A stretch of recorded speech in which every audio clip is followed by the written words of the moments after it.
নমস্কাৰ ই বৰ্ণমালালৈ সকলোকে স্বাগতম জনাইছো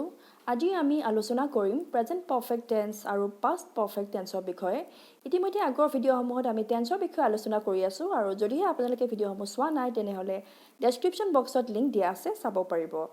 আশা কৰোঁ ভিডিঅ'টি শেষলৈকে চাব পোনপ্ৰথমতে আমি চাম যে প্ৰেজেন্ট পাৰফেক্ট টেন্স আৰু পাষ্ট পাৰফেক্ট টেন্স আচলতে কি হয় What is present perfect tense and what is past perfect tense Present perfect tense indicates that an action started at an indefinite period in the past and it continued till the present. ইয়াত কোৱা হৈছে যে present perfect tense এনেকুৱা এটা কাৰ্য বা ঘটনাক বুজায় যিটো অতীতৰ কোনো এটা সময়ত আৰম্ভ হৈছিলে আৰু তাৰপিছত সেই কাৰ্যটি বা ঘটনাটি বৰ্তমান সময়লৈকে চলিছিলে Here, the time of the action is before now. ইয়াত কোৱা হৈছে যে সেই ঘটনাটি বা কাৰ্যটিৰ সময়খিনি বৰ্তমান সময়তকৈ আগত অৰ্থাৎ কামটি ইতিমধ্যে সম্পূৰ্ণ হৈ গৈছে but not stated কিন্তু সেই সময়টো উল্লেখ কৰা নহয় গতিকে আপোনালোকে নিশ্চয় বুজি পাইছে প্ৰেজেন্ট পাৰফেক্ট টেন্স এনেকুৱা এটা কাৰ্য বা ঘটনাক বুজায় যিটো অতীতত আৰম্ভ হৈ বৰ্তমানলৈকে চলে কিন্তু তাৰ সময়টো উল্লেখ কৰা নাথাকে কিন্তু কি হয় তাৰ প্ৰভাৱটো বৰ্তমানত থাকে এটা এক্সাম্পল দি কোৱা হৈছে We have built a new house. আমি এটা নতুন ঘৰ বনালো এতে নতুন ঘৰ বনালো বুলি ক'লে আমি বুজি পাওঁ যে ঘৰ বনোৱা কামটো ইতিমধ্যে শেষ হৈ গৈছে কিন্তু কামটো কেতিয়া আৰম্ভ হৈছিল কামটো অতীতৰ কোনো এটা সময়ত আৰম্ভ হৈছিল ইয়াতে আমি এটো কোৱা নাই যে কেতিয়া আৰম্ভ হৈছিল আমি হেতু জানো কিন্তু অতীতত আৰম্ভ হৈ বৰ্তমানত কামটো সম্পূৰ্ণ হৈ গ'ল আৰু বৰ্তমানৰ আমি যেতিয়া কথাটো কৈছো তাতকৈ অকমান আগত কামটো সম্পূৰ্ণ হৈ গৈছে সেইকাৰণে এটা কোৱা হৈছে we have built a new house এতিয়া আপোনালোকে নিশ্চয় বুজি পাইছে আৰু এটা এক্সাম্পল দিয়া হৈছে My brother has just come from Delhi মোৰ ভাইটিয়ে এইমাত্ৰ দিল্লীৰ পৰা আহি পালে এতিয়া আমি যেতিয়া কওঁ যে এইমাত্ৰ দিল্লীৰ পৰা আহি পালে তাৰ মানে কি অহা কামটো ইতিমধ্যে শেষ হৈ গৈছে আহি ঘৰত পাইছে আৰু কামটো কেতিয়া আৰম্ভ হৈছিল আমি কেতিয়া আহিছিল হেতু কোৱা নাই কিন্তু কামটো যে অতীততে আৰম্ভ হৈছিল আমি হেতু জানো আৰু এনেকুৱা ক্ষেত্ৰতে আমি কি ইউজ কৰো প্ৰেজেন্ট পাৰফেক্ট টেন্স ব্যৱহাৰ কৰো এটা আপোনালোকে নিশ্চয় বুজি পাইছে নেক্সট আমি চাম পাষ্ট পাৰফেক্ট টেন্স আৰু পাষ্ট পাৰফেক্ট টেন্সও একেই প্ৰেজেন্ট পাৰফেক্টৰ দৰে Past perfect tense refers to an action which was completed before some point in the past. ইয়াত কোৱা হৈছে যে past perfect tense এনেকুৱা ধৰণৰ অতীতৰ কোনো এটা ঘটনা বা কাৰ্যক বুজায় যিটো ঘটনা বা কাৰ্য অতীতৰ আন এটা সময়ৰ আগতে সম্পূৰ্ণ হৈ গৈছে বা কমপ্লিট হৈছে The example to দিয়া হৈছে He told us that the train had left. ইয়াত কোৱা হৈছে যে তেওঁ আমাক কৈছিলে তেওঁ আমাক কি কৈছিলে যে ট্ৰেইনখন গুছি গৈছিলে এতে দুটা কাৰ্য হৈছে এটা হৈছে he told us আৰু এটা হৈছে the train had left এতিয়া কোনটো কাৰ্য আগত হৈছে the train had left সেই কাৰ্যটো আগত ঘটিছে দুটা কাৰ্য অতীততে ঘটিছে কিন্তু এটা কাৰ্য আগত ঘটিছে আৰু হেতু হৈছে the train had left ট্ৰেইনখন আগত গুছি গৈছিলে আমি তাৰ পিছত গৈ পাইছিলো আৰু যোৱাৰ পিছত আমাক মানুহজনে কি কৈছিলে he told us তেওঁ কৈছিলে আৰু যিটো কাৰ্য অতীতৰ যিটো কাৰ্য আগত ঘটি যায় হেতু কাৰণে আমি past perfect ইউজ কৰিম the train had left আৰু যিটো পিছত হয় হেতু কাৰণে আমি simple past ইউজ কৰিম আৰু সেই কাৰণে এটা কি হৈছে he told us তেলৰ পৰা এটো told হৈছে he told us এটা আপোনালোকে নিশ্চয় ধৰিব পাৰিছে নেক্সট আৰু এটা এক্সাম্পল দিয়া হৈছে I didn't know who he was. মই জনা নাছিলো তেওঁ কোন আছিলে সেকেন্ড সেন্টেন্সটো দিয়া হৈছে I had never seen him before. মই তেওঁক কেতিয়াও তাৰ আগতে দেখা নাছিলো এতিয়া আমি যদি সেকেন্ড সেন্টেন্সটো লৈ চাও মই তেওঁক তাৰ আগতে কেতিয়াও দেখা নাছিলো হেতু ঘটনা আগত হৈছে আৰু তাৰ পিছত কি হ'ল মই যেতিয়া তেওঁক সেকেন্ড টাইম দেখিলো তেতিয়া কি হ'ল I didn't know who he was আৰু মই সেই কাৰণে জনা নাছিলো যে তেওঁ কোন আছিলে ইয়াতে প্ৰথম পাৰ্টিত আমি simple past ইউজ কৰিছো I didn't know who he was simple past আমি সেকেন্ড পাৰ্টিত কি ইউজ কৰিছো past perfect tense ইউজ কৰিছো এতিয়া আপোনালোকে নিশ্চয় ধৰিব পাৰিছে যে present perfect আৰু past perfect tense আমি কি হয় বা আমি আসলতে কেনে ধৰে বাক্যত এটো ব্যৱহাৰ কৰো Next formation of sentence in present perfect tense and formation of sentence in past perfect tense এতিয়া আমি চাম present perfect tense আৰু past perfect tense আসলতে আমি বাক্য কেনেদৰে গঠন কৰোঁ বা সেন্টেন্স আমি কেনেকৈ ষ্ট্ৰাকচাৰ কৰোঁ এটা ষ্ট্ৰাকচাৰ দিয়া আছে পোনপ্ৰথমতে কি ব্যৱহাৰ হ'ব পোনপ্ৰথমতে আহিব সাবজেক্ট তাৰপিছত আহিব have বা has যেহেতু আমি প্ৰেজেন্ট পাৰফেক্ট টেন্সত আমি বি ভাৰ্বৰ দুটা ফৰ্ম ইউজ কৰিব পাৰোঁ সেইটো হৈছে have নাইবা has সাবজেক্টৰ ওপৰত নিৰ্ভৰ কৰি আমি have ইউজ কৰিব লাগিব নাইবা has ইউজ কৰিব লাগিব তাৰপিছত আহিব v3 or past participle of the verb v3 বা তাৰ আন এটা নাম কি হয় যে ভাৰ্বৰ past participle আমাক যেটো কাৰ্য দিয়া থাকিব সেই কাৰ্যটো আমি past participle ফৰ্মটোহে ব্যৱহাৰ কৰিব লাগিব আৰু তাৰপিছত যেটো অবজেক্ট দিয়া থাকিব সেই অবজেক্টটো আহিব এটা এক্সাম্পল দিয়া হৈছে My brother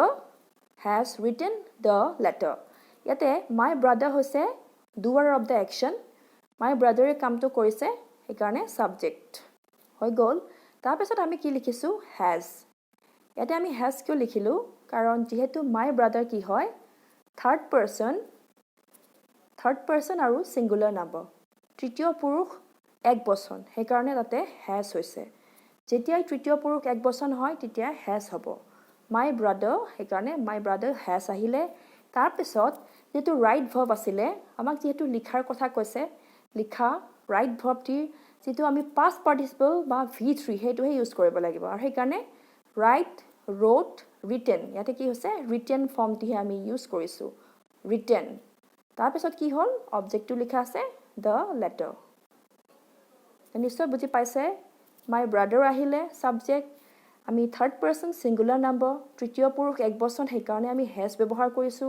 তাৰপিছত আমি ভাৰ্বৰ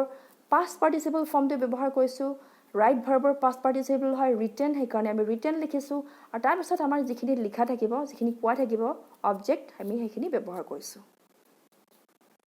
এতিয়া আমি চাম যে কাৰ লগত আমি has ইউজ কৰিম আৰু কাৰ লগত আমি have ইউজ কৰিম যেহেতু আমি হেতুও জানিব লাগিব নহলে আমাৰ বাক্যটি ভুল হৈ যাব এতিয়া আমি চাও I লগত কি হ'ব I হৈছে প্ৰথম পুৰুষ একবচন first person singular number I first person plural number হৈছে we আমি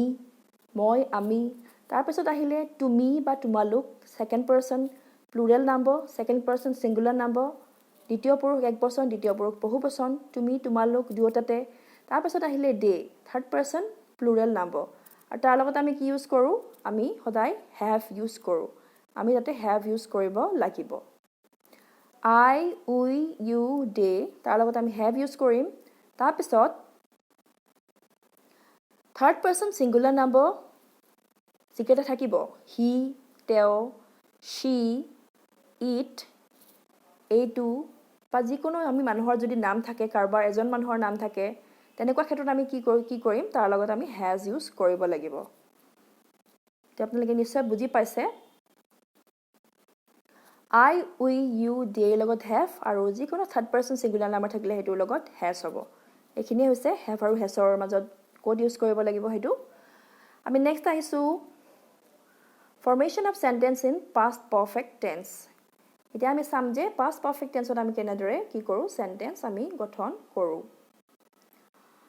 স্ট্ৰাকচাৰটো চাও সাবজেক্ট আহিব প্ৰথমতে প্লাস had আহিব আমি past perfect tenseত আমি had ইউজ কৰিব লাগিব প্ৰেজেন্ট পাৰফেক্টত আমি যেনেকৈ has আৰু have ইউজ কৰিছো past perfectত আমি had ইউজ কৰিব লাগিব তাৰ পিছত আহিব v3 নাইবা past participle of the verb তাৰ পিছত আহিব object এতিয়া আমি এক্সাম্পল এটা চাও My brother had written the letter এত কোৱা হৈছে যে মোৰ ভাইটিয়ে কি কৰিলে চিঠিখন লিখিছিলে My brother হৈছে subject তাৰ পিছত আমি ইউজ কৰিছো had ইউজ কৰিছো কাৰণ আমি past perfect tenseত সদায় had ইউজ কৰিব লাগিব আমাৰ সাবজেক্টটো লাগিলে first person এ হওক বা second person এ হওক third person এ হওক singular number হওক বা plural number হওক আমি সবতে had ইউজ কৰিব লাগিব এতিয়া আপোনালোকে বুজি পাইছে যে প্ৰথম পুৰুষ দ্বিতীয় পুৰুষ তৃতীয় পুৰুষ একবচন বহুবচন আমি সকলোতে অকল had ইউজ কৰিম এটা আমি have বা has ৰ নিচিনাকৈ আমি কোনো পাৰ্থক্য আমি ইয়াতে ৰাখিব নালাগে আতে had ইউজ কৰিলে হল তাৰ পিছত আহিলে right verb যেটো past participle form written আৰু তাৰ পিছত আহিলে object My brother had written the letter মোৰ ভাইটিয়ে চিঠিখন লিখিছিলে তেনেকুৱা ধৰণে ব্যৱহাৰ হৈছে আৰু ইয়াতে তলত দিয়া হৈছে আমি had কোড ইউজ কৰো I we, first person singular plural, you, singular plural, second person, third person singular plural, he, she, they, সকলোৰে লগত আমি কি ইউজ কৰিম? had ইউজ কৰিব লাগিব। আৰু এইটোৱে হৈছে formation of sentence in past perfect tense। এতিয়া আপোনালোকে নিশ্চয় ধৰিব পাৰিছে। আৰু present perfect tense আৰু past perfect tense দুয়োটাতে একেই হয় sentence structure, অকল এইটোৱে ডিফাৰেঞ্চ যে আমি present perfectত আমি have আৰু has টো চাব লাগিব, আৰু past perfect tenseত আমি কি কৰিব লাগিব? সকলোৰে লগতে had ইউজ কৰিব লাগিব। হৈছে? নেক্সট আমি চাম how to use present perfect tense and how to use past perfect tense। এতিয়া আমি চাম যে আচলতে আমি present perfect tense কেনেদৰে ব্যৱহাৰ কৰোঁ বা past perfect tense আমি কেনেদৰে ইউজ কৰোঁ। পোনপ্ৰথমতে আমি চাইছোঁ present perfect tense। For an action that started in the past but continued till the present। ইয়াত কোৱা হৈছে যে এনেকুৱা ধৰণৰ কাৰ্যৰ কাৰণে বা ঘটনাৰ কাৰণে যিটো অতীতত আৰম্ভ হৈছিলে কিন্তু বৰ্তমানলৈকে চলিছিলে। এটা এক্সাম্পল দিয়া হৈছে I have lost my wallet। I have lost my wallet। মই মোৰ পইচাৰ বেগটো হেৰুৱালোঁ। পইচাৰ বেগটো হেৰুৱালোঁ, সেইটো মোৰ কেতিয়া হৈ গ'ল? অকণমান সময়ৰ আগতে হৈ গৈছে, অতীততে হৈছে। কিন্তু তাৰ যিটো প্ৰভাৱ, সেই হেৰুৱা প্ৰভাৱটো এতিয়াও আছে। মই এতিয়াও পোৱা নাই, হেৰুৱালোঁ, তেনেকুৱা ধৰণে ব্যৱহাৰ হৈছে। ইয়াতে I হৈছে ছাবজেক্ট, আপোনালোকে নিশ্চয় গম পাইছে। আৰু আইৰ লগত আমি কি কৈছোঁ যে ফাৰ্ষ্ট পাৰ্চন ছিংগুলাৰ নামৰ লগত হেভ হয়, সেইকাৰণে I have লিখিছোঁ। ইয়াতে আমাক ভাৰ্বটো কি দিছে? হেৰুৱা দিছে, হেৰুৱালোঁ। লুজ ভাৰ্বৰ পাষ্ট পাৰ্টিচিপল হৈছে লষ্ট, সেইকাৰণে আমি লষ্ট লিখিছোঁ LOST। তাৰপিছত কি হৈছে? মাই ৱালেট আমি অবজেক্টিভ ব্যৱহাৰ কৰিছোঁ। যে নিশ্চয় ধৰিব পাৰিছে। আন এটা ক্ষেত্ৰত আকৌ প্ৰেজেণ্ট পাৰফেক্ট টেন্স ইউজ কৰা হয়, সেইটো হৈছে to talk about our experience up to the present. যদিহে বৰ্তমান সময়লৈকে আমাৰ কিবা এটা অভিজ্ঞতাৰ বিষয়ে আমি ক'ব বিচাৰোঁ, তেতিয়া আমি কি কৰোঁ? প্ৰেজেণ্ট পাৰফেক্ট টেন্স ব্যৱহাৰ কৰিব পাৰোঁ। এক্সাম্পল দিয়া হৈছে I have seen that film twice। সেই চিনেমাখন, সেই ফিল্মখন মই এতিয়ালৈকে দুবাৰ চালোঁ। আমি বৰ্তমান সময়লৈকে আমাৰ যিটো অভিজ্ঞতা সেই চিনেমাখন চোৱাৰ, আৰু সেই অভিজ্ঞতাটো কেনেকুৱা ধৰণৰ যে সেই চিনেমাখন মই দুবাৰ চালোঁ। ইয়াতে হেভ ইউজ হৈছে I have saw, ইয়াতে কি কৈছে? চি ভাৰ্বৰ আমাক কি কৰিব দিছে? চিন হৈছে। চি saw চিন হয়, পাষ্ট পাৰ্টিচিপল চিন, সেইকাৰণে আমি চিন লিখিছোঁ। আৰু I have seen that film twice আমি তেনেকৈ ব্যৱহাৰ কৰিছোঁ। নেক্সট আহিছোঁ পাষ্ট পাৰফেক্ট টেন্সলৈ, যে আমি পাষ্ট পাৰফেক্ট টেন্স সাধাৰণতে কেনেকৈ ব্যৱহাৰ কৰোঁ? To express and past action that occurred before another action in the past. ইয়াত কোৱা হৈছে যে যদিহে দুটা কাৰ্য অতীতত থাকে আৰু যিটো কাৰ্য আনটো কাৰ্যতকৈ আগত ঘটা বুজায়, সেইটোত আমি কি কৰোঁ? পাষ্ট পাৰফেক্ট টেন্স ইউজ কৰোঁ। এটা এক্সাম্পল দিয়া হৈছে The poor man was hungry because he had not eaten for 2 days। ইয়াত কোৱা হৈছে যে সেই দুখীয়া মানুহজন ভোকাতুৰ আছিলে কাৰণ he had not eaten for 2 days। তেওঁ দুদিনৰ কাৰণে খোৱা নাছিলে। তেওঁ দুদিনৰ কাৰণে খোৱা নাছিলে, এইটোত আমি পাষ্ট পাৰফেক্ট ইউজ কৰিছোঁ কাৰণ সেই ঘটনাটো আগত হৈছে। দুদিনৰ কাৰণে খোৱা নাছিলে, he had, হিৰ লগত had আহিছে, তাৰপিছত নট ইটেন, ইটৰ পৰা ইটেন হৈছে, আৰু তাৰপিছত কি হৈছিলে? তেওঁ দুদিন খোৱা নাই কাৰণে তেওঁ ভোকাতুৰ আছিলে। The poor man was hungry, এইখিনিত আমি চিম্পল পাষ্ট ইউজ কৰিছোঁ। The poor man was hungry because he had not eaten for 2 days। নিশ্চয় ধৰিব পাৰিছে, দুটা কাৰ্যৰ যিটো কাৰ্য আগতে হ'ব সেইটোত আমি পাষ্ট পাৰফেক্ট ইউজ কৰিম, তাৰ পিছৰ কাৰ্যটোত আমি চিম্পল পাষ্ট ইউজ কৰিম। নেক্সট আছে in reported speech with verbs like said, told, asked। যদিহে সেই চেণ্টেন্সটো বা বাক্যটো এটা পৰোক্ষ উক্তি হয়, আপোনালোকে প্ৰত্যক্ষ আৰু পৰোক্ষ উক্তি নিশ্চয় পাইছে। পৰোক্ষ উক্তি কৰিব লাগে যদিহে তাতে কেনেকুৱা ধৰণৰ ভাৰ্ব থাকে, said ভাৰ্ব থাকে বা told, asked, এই তেনেকুৱা ধৰণৰ শব্দবোৰ থাকে, তেতিয়াহ'লে তাতে আমি কি কৰোঁ? সাধাৰণতে পাষ্ট পাৰফেক্ট টেন্স ইউজ কৰোঁ। এটা এক্সাম্পল দিয়া হৈছে দ্য ষ্টুডেণ্ট said। ইয়াতে said ভাৰ্বটি আছে দেখিছে। দ্য ষ্টুডেণ্ট said, ষ্টুডেণ্টজনে কৈছিলে, যে ছাত্ৰজনে কৈছিলে যে he was absent from school for a month, যে তেওঁ স্কুলৰ পৰা এমাহৰ কাৰণে অনুপস্থিত আছিলে because he had broken his arm, কাৰণ তেওঁৰ কি হৈছিলে? হাত এখন ভাঙিছিলে। এতিয়া এই গোটেইখিনি কাৰ্য কি হৈছে? অতীতৰ হয়। তেওঁ অনুপস্থিত আছিলে হাতখন ভাঙিছিলে গোটেইকেইটা কাৰ্য অতীতৰ কাৰ্য কিন্তু একদম পুৰণা যেটো কাৰ্য প্ৰথম হোৱা কাৰ্যটো কোনটো because he had broken his arm তেওঁৰ হাতখন ভাঙিছিলে এটো আমি past perfect ইউজ কৰিছো আপোনালোকে নিশ্চয় দেখিছে he had হৈছে broke ভাৰ্বৰ পৰা broken হৈছে his arm আৰু এই কাৰণে কি হ'ল the student said একাৰণে ছাত্ৰজনে কৈছিলে যে তেওঁ স্কুলত এমাহৰ কাৰণে অনুপস্থিত আছিল আৰু এনেদৰে আমি past perfect tense ইউজ কৰো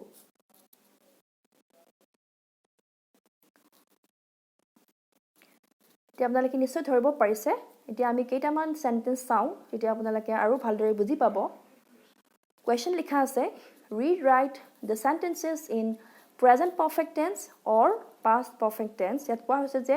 তলত যিবোৰ সেন্টেন্স দিয়া আছে হেবোৰ আমাক কি কৰিব লাগে হয় present perfect tense ত লিখিব লাগে নাইবা past perfect tense ত past perfect tense ত ক'ব দিছে present perfect tense নাইবা past perfect tense এই দুটাৰ ভিতৰত আমাক ব্যৱহাৰ কৰিব দিছে এতিয়া চাও number 1 scientist dash in bracket আছে invent a new vaccine for covid-19 এত কোৱা হৈছে যে বিজ্ঞানীসকলে covid-19 ৰ কাৰণে এটা নতুন ভ্যাকচিন কি কৰিছে আৱিষ্কাৰ কৰিছে এতিয়া নতুন ভ্যাকচিন আৱিষ্কাৰ কৰিছে হেতু আসলতে বহুত আগতে হোৱা এটা কিবা নহয় আমি সকলোৱে জানো covid-19 চলি আছে আৰু ভ্যাকচিনৰ হেতু চলি আছে প্ৰসেসটো একাৰণে নতুন ভ্যাকচিন এটা কি কৰিছে ইনভেন্ট কৰিলে তেনেকুৱা ধৰণে ব্যৱহাৰ হৈছে একাৰণে এটা কি হ'ব সায়েন্টিস্ট এতে যেহেতু কি আছে সায়েন্টিস্ট তো কি হয় থাৰ্ড পাৰসন প্লুৰাল নাম্ব এতে s লিখা আছে সায়েন্টিস্ট তেনেকৈ লিখা আছে কাৰণে প্লুৰাল কাৰণে আমি have ইউজ কৰিব লাগিব সায়েন্টিস্ট have এতে ইনভেন্ট ভাৰ্বটি আছে আৰু ইনভেন্ট ভাৰ্বটি আমি কি কৰিব লাগিব ইনভেন্টৰ যেটো past participle হেতু কি হয় invented হয় scientists have invented a new vaccine for covid-19 হেতু হ'ব answer scientists have invented a new vaccine for covid-19 নিশ্চয় ধৰিব পাৰিছে number 2 আমি চাও my dog dash not in bracket eat anything till now ইয়াত কোৱা হৈছে যে মোৰ কুকুৰটোৱে কি হৈছে যে এতিয়ালৈকে একো খোৱা নাই ইয়াতে till now আছে এতিয়াৰ সময়লৈকে কি কৰা নাই একো খোৱা নাই তেনেকুৱা ধৰণৰ ব্যৱহাৰ কৰিছে যেহেতু not eat আছে তাৰ মানে খোৱা নাই এটো নেগেটিভ সেন্সত ইউজ হৈছে আৰু যেহেতু এতিয়ালৈকে খোৱা নাই আমি কি ইউজ কৰিম এটো প্ৰেজেন্ট পাৰফেক্ট ইউজ কৰিম আৰু সেই কাৰণে আমি কেনেকৈ লিখিম my dog হৈছে থাৰ্ড পাৰসন সিঙ্গুলাৰ নাম্বাৰ মোৰ কুকুৰটো এটা কুকুৰৰ কথা কোৱা হৈছে সেই কাৰণে থাৰ্ড পাৰসন সিঙ্গুলাৰ নাম্বাৰ আৰু থাৰ্ড পাৰসন সিঙ্গুলাৰ নাম্বাৰত আমি has ইউজ কৰিম my dog has যেহেতু not দিয়া আছে নেগেটিভ আমি ইউজ কৰিব লাগিব not to আহিব it ভাব past participle হ'ব eaten my dog has not eaten anything till now এটো হৈছে answer next আইছো number 3 they dash in bracket buy a new car recently এত কোৱা হৈছে যে হিহতে বা তেওঁলোকে অলপতে এখন নতুন গাড়ী কিনিলে বা কিনিছে তেনেকুৱা ধৰণে ব্যৱহাৰ হৈছে আৰু সেই কিনা কামটো কমপ্লিট হৈ গৈছে কিন্তু তাৰ প্ৰভাৱটো এতিয়াও আছে হেতু হ'ব প্ৰেজেন্ট পাৰফেক্ট টেন্স দে আছে দে লগত আমি জানো থাৰ্ড পাৰসন প্লুৰাল নাম্বাৰ সদায় have হয় আমি have ইউজ কৰিছো they have buy ভাৰ্বৰ যেটো past participle হেতু হৈছে bought they have bought a new car recently আৰু হেতু হৈছে answer they have bought a new car recently এই recently শব্দটোৰ পৰা গম পাও যে অলপতে হৈ গৈছে next আহিছো number 4 he could not pass the examination because he dash in bracket not prepare well ইয়াত কোৱা হৈছে যে তেওঁ বা হি পৰীক্ষাত পাছ কৰিব নোৱাৰিছিল because কিয় নোৱাৰিছিল কাৰণ হি বা তেওঁ ভালদৰে পৰীক্ষাৰ কাৰণে প্ৰস্তুতি কৰা নাছিলে ইয়াত তেনেকুৱা ধৰণৰ অৰ্থত বুজাইছে আৰু ইয়াতে চাওক যে এটা could not ইউজ কৰিছে could not মানে can ভাৰ্বৰ past form হৈছে could not তাৰমানে পাস কৰিব পৰা নাছিলে এটো অতীতৰ এটা কাম আৰু আমি জানো যে অতীতৰ যেতিয়া দুটা কামৰ কথা কয় যেটো কাম আগতে হয় হেতু আমি past perfect ইউজ কৰিম আৰু যেটো পিছত হয় হেতু simple past এতে কোনটো পিছত হৈছে he could not pass the examination তেওঁ পাস কৰিব পৰা নাছিলে আৰু পাস কৰিব নোৱাৰাৰ কাৰণটো কি because he had not prepared well তেওঁ ভালদৰে প্ৰস্তুতি চলোৱা নাছিলে he লগত আমি had ইউজ কৰিব লাগিব যেহেতু past perfect আৰু তাৰপিছত not আছে যিহেতু ইয়াতে আমাক notটো দিয়াই আছে তাৰপিছত আমাৰ verb দি আছে prepare verbৰ past participle হৈছে prepared he had not prepared well আৰু হেতু হৈছে answer মই কৈবা কৈ দিছো he could not pass the examination because he had not prepared well তে আপোনালোকে নিশ্চয় ধৰিব পাৰিছে next আমি চাম last question the police asked if we dash in bracket see the thief at কোৱা হৈছে যে পুলিচ জনে সুধিছিলে asked সুধিছিলে কি সুধিছিলে যে যদি আমি কৰিছিলো চোৰজনক দেখিছিলো নেকি সি মানে এতে দেখাৰ কথা কৈছে আমি চোৰজনক দেখিছিলো নেকি আমাক পুলিচটোৱে সুধিছিলে তেনেকুৱা ধৰণে ব্যৱহাৰ হৈছে এতিয়া দেখা কাৰ্যটো আগত হৈছে এনে পুলিচজনে সুধা কাৰ্যটো আগত হৈছে আমি চোৰটোক আগতে দেখিব লাগিব তাৰ পিছতহে আমাক পুলিচে সুধিব গতিকে যেটো আমাৰ আগতে হোৱা কাৰ্য হেতু কাৰণে আমি কি কৰিম past perfect ইউজ কৰিম এতে we আছে we হৈছে first person plural number হে কাৰণে we লগত had টো আহিবই যেহেতু past perfect tense to had আহে see verbৰ past participle হৈছে seen we had seen the thief আৰু বাকিখিনি ঠিকে আছে the police asked পুলিচ জনে সুধিছিলে কি সুধিছিলে যে আমি চোৰজনক দেখিছিলো নেকি তেনেকুৱা ধৰণে এতে ব্যৱহাৰ হৈছে আপোনালোকে নিশ্চয় ধৰিব পাৰিছে কেনেদৰে হৈছে সেন্টেন্সটি আৰু আজি এখিনি আছিল আশা কৰো আপোনালোকে ভালদৰে বুজি পাইছে যে আমি প্ৰেজেন্ট পাৰফেক্ট টেন্স আৰু পাষ্ট পাৰফেক্ট টেন্স আসলতে কেনেদৰে ব্যৱহাৰ কৰো কেনেদৰে বাক্য গঠন কৰো আৰু যদি হে ভিডিওটি আপোনালোকে ভাবিছে যে চাই পেলাই কিবা উপকৃত হৈছে তেনেহলে লাইক এটা নিশ্চয় কৰিব আৰু লগতে শেয়াৰ কৰিব আৰু লগতে চেনেলটি সাবস্ক্ৰাইব কৰিবলৈ নাপাহৰিব আজিলৈ ইমানতে এৰিছো থ্যাংক ইউ